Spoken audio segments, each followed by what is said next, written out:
बहुत पुराने वक्तों की बात है। एक छोटे से गांव में उम्मार अपनी छोटी बेटी आयशा और अपनी बीवी हफ्सा के साथ रहता था।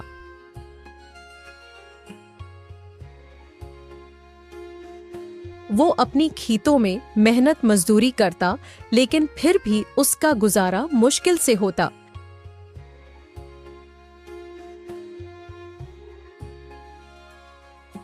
एक दिन सुबह एक फलों वाला आया।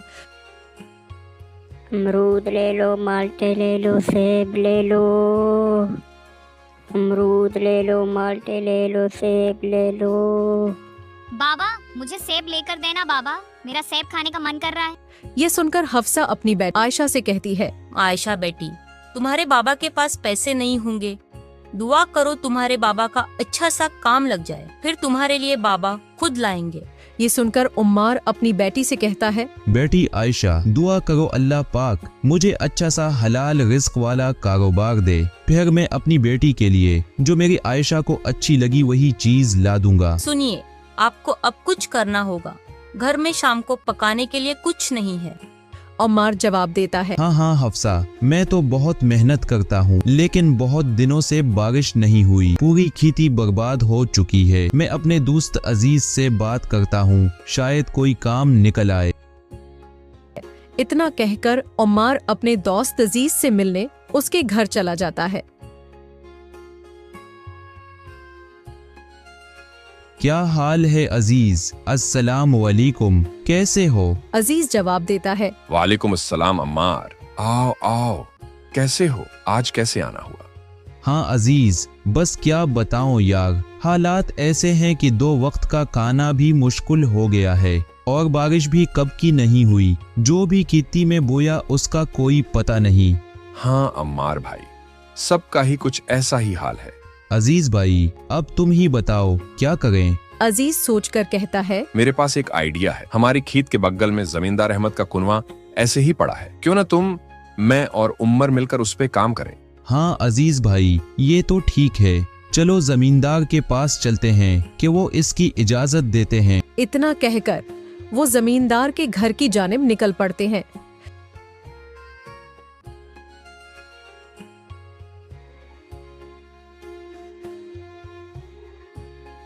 जमींदार साहब, बारिश ना होने की वजह से हमारी खेती बर्बाद हो रही है, क्या हम आपके खेत वाले कुनवे का इस्तेमाल खेती के लिए कर सकते हैं? जमींदार जवाब देता है, हाँ अजीज, क्यों नहीं, आप उसका बेफिक्र होकर इस्तेमाल कर सकते हैं, लेकिन वो कुनवा कई दिनों से ऐसे पड़ा हुआ है, पानी के लिए आपको थोड़ी सी खुदाई करनी पड़ेगी उसकी। अच्छा जमींदार साहब, आपका बहुत बहुत शुक्रिया। इतना कहकर वो वहाँ से चल पड़ते हैं और अपने दोस्त उमर को साथ लेकर जमींदार की खेत में कुनवे के पास पहुँच जाते हैं। उमर हैरत से देखते हुए कहता है, उम्मार भाई, ये कुनवा तो बहुत ही गहरा है और कई दिनों से वीरान पड़ा है। हाँ उमर, अगर हम तीनों मिलकर इसकी खुदाई करेंगे तो पानी निकाल लेंगे, बस थोड़ी सी मेहनत करनी पड़ेगी हमें। फिर तीनों मिलकर उस कुनवे की खुदाई शुरू कर देते हैं। जमीन सख्त और पथरीली थी, लेकिन वो हिम्मत नहीं हारते। उन्होंने अभी थोड़ी ही खुदाई की थी कि अचानक अजीज का कुदाल किसी सख्त चीज पर जा लगता है। अरे भाई, यहाँ कुछ है। वो उस जगह से मिट्टी हटाते हैं और जैसे ही घड़ा जाहिर होता है, उनकी आंखें हैरत से खुली रह जाती हैं। तीनों खुशी के मारे चीख उठते हैं। अजीज खुश होकर कहता है, ये तो घड़ा है, और अरे वाह, ये सोने के सिक्कों से भरा हुआ है। अरे वाह, इतना सोना, हम तो बहुत अमीर हो जाएंगे, हमारा तो मुकद्दर ही बदल जाएगा। लेकिन उमर फौरन बोलता है, रुको अजीज भाई, ये खजाना हमारा नहीं है, जमींदार ने ये कुनवा मजबूरी में हमें इस्तेमाल करने को दिया था, हमारा फर्ज बनता है कि ये खजाना हम उन्हें लौटा दें। उमर और अजीज दोनों हैरत से उमर की तरफ देखते हैं। उमर कहता है, अम्मार भाई, क्या कह रहे हो? ये खजाना हमें मिला है और ये हमारा हक है। अजीज भी जल्दी से कहता है, हाँ अम्मार, हमने ये मेहनत से पाया है और ये हमें ही रखना चाहिए। अम्मार गहरी सांस लेते हुए कहता है, भाइयों, ये लालच हमें कहीं का नहीं छोड़ेगा। जो हक नहीं है वो कभी बरकत नहीं देता। लेकिन अगर तुम लोग नहीं मानते तो मैं भी तुम्हारी बात मान लेता हूँ। हमें ये सोना गांव वालों से छिपाना होगा। अगर किसी को पता चल गया तो ये खजाना हमारे हाथ से निकल जाएगा। अजीज के दिमाग में एक मंसूबा बनता है और वो कहता है, बेहतर होगा कि हम उसे लेकर शहर चलें, वहां अपना कारोबार शुरू करें। दोनों उसकी बात पर राजी हो जाते हैं। उस शाम वो घड़ा बोरी में छिपाते हैं और शहर के लिए निकल पड़ते हैं।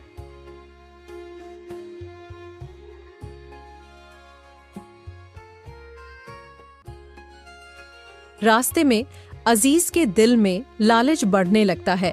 वो सोचता है, अगर ये सारा सोना मेरा हो जाए तो मैं बहुत अमीर बन जाऊंगा। अरे भाइयों, हमको रात यहीं गुजारनी पड़ेगी। भूख भी लगी है और रात भी बहुत हो चुकी है। भाई, हम शहर की तरफ जा रहे हैं, लेकिन रात बहुत हो चुकी है। क्या हम रात आपके यहाँ गुजार सकते हैं? मकान का मालिक एक गरीब आदमी था। उसने उन्हें खुशी से अपने घर में रहने की इजाजत दी। आ जाओ भाइयों, मेरे पास जो है वो तुम्हारे लिए हाजिर है। वो आदमी उनके लिए खाने का बंदोबस्त करता है, हालांकि उसके पास बहुत कम था। अमार उसकी सखावत देखकर मुतासिर होता है, लेकिन अजीज के दिल में लालच उबल रहा होता है।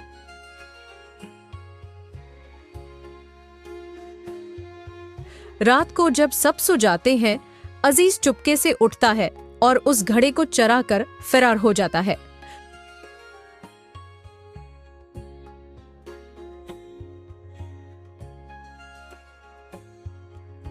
सुबह जब उम्मार और उमर जागते हैं तो वो घड़ा गायब पाते हैं। गरीब आदमी परेशान होकर कहता है, भाइयों, यकीन करो, ये मेरा काम नहीं है। मुझे लगता है तुम्हारा दोस्त अजीज ये ले गया है। उमर गुस्से से कहता है, अम्मार भाई, ये झूठ बोल रहा है। ये अजीज के साथ मिला हुआ है। उम्मार उसे रोक कर कहता है, उमर, सब्र करो, हमें सच्चाई का पता लगाना होगा। हम बादशाह के पास चलते हैं, वही इंसाफ करेंगे।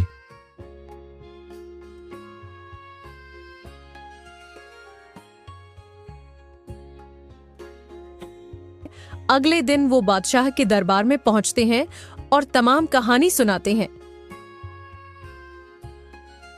बादशाह गौर से सुनता है और कहता है, फैसला कल सुनाया जाएगा।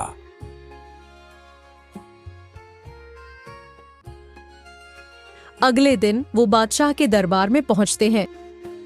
चोर पकड़ा गया है। अजीज को दरबार में लाया जाता है। बादशाह उन्हें बताता है, सुनो सुनो सुनो, बादशाह ने महल में एक मेला सजाया है जिसमें जीतने वाले को 2000 सोने के सिक्के दिए जाएंगे। अरे वाह, क्या बात है! 2000 सोने के सिक्के, इससे तो मैं बहुत अमीर हो जाऊंगा। मैंने खजाने की खबर और इनाम का ऐलान करवाया था और अजीज खुद लालच में आकर पकड़ा गया। अजीज को सजा दी जाती है और खजाना उम्मार और उम्र को वापस दिया जाता है। अम्मार, उम्र और गरीब आदमी खुशी से बादशाह का शुक्रिया अदा करते हैं। हमने आप पर शक किया, हमें मुआफ कर दें। ये लो, ये कुछ सिक्के आपके हैं।